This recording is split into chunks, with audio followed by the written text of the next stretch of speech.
So for this assignment, I picked the poem True Autumn by Shanda Feldman, and I'm going to be reading lines 14 through 32. I love the slurp of entrails slicking my throat, but I never forgot my white neighborhood friends' tables set with bowls of lobster bisque and baguette slices. Contained. Not all food juice mixing on the plate.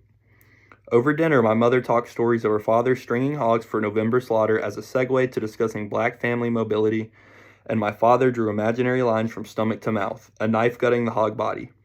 How quickly matter comes apart, as with words, how to convey suburban 2-acre lot. Where my family feast on saucy delicacies while trading superstitions about haints and spirits, and in the next breath discussing protons penetrating solids. So the reason that I chose this poem and why I found it interesting was because I read through every poem a little bit, probably like 10 lines of each one to see if I could just initially grasp that interest. And this was the first one where I was actually tempted to read more and actually found it really interesting. And I like it because it gives a whole insight into a whole nother culture of just what a family gathering and a culture. And I'm not sure. I think I looked it up. This poem is supposed to take place in Louisiana. I'm pretty sure it's Louisiana or Mississippi, but I'm not sure. But I remember reading that when I originally did this for the first assignment we had with the same poem.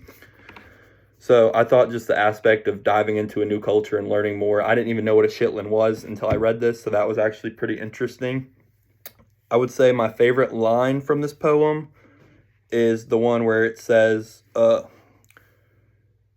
while trading superstitions about haints and spirits, and in the next breath discussing protons penetrating solids. I like that line because I connect to that line. My family, at our family gatherings, we can talk about, we'll go from sports to conspiracy theories to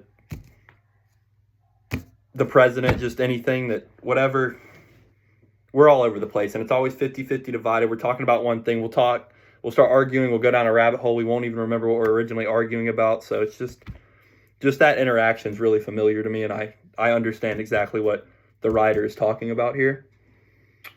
So, yeah, that is my poem, True Autumn by Shanda Feldman.